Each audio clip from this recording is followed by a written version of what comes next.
Sir మీకు పిట్టగా చెప్పాలి sir. ఇప్పుడు అవసరమా? అవసరమే సార్. చెప్పు. ఓ చిన్న పిట్ట సార్ మంచు కొండల్లో అలా ఎగురుతూ ఉంటుంది సార్.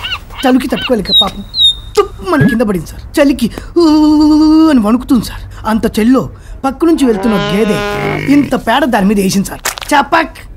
అసలే చలి, ఈ పేడేంట్రా భగవంతుడా అని పిట్ట బాధపడింది సార్. కానీ వెంటనే రియలైజ్ అయింది సార్. నెమ్మదిగా ఆ వెచ్చని పేడలో హాయిగా ఉంది సార్. ఆ ఆనందంలో పేడలో నుంచి తల బయటికి పెట్టి ఆ పిట్ట పాట పాడింది సార్. లలలా లలలా లలలా లా. ఈలో పక్క నుంచి వెళ్తున్న ఒక పిల్లి దాని దగ్గరికి వచ్చింది సార్. చూసింది సార్.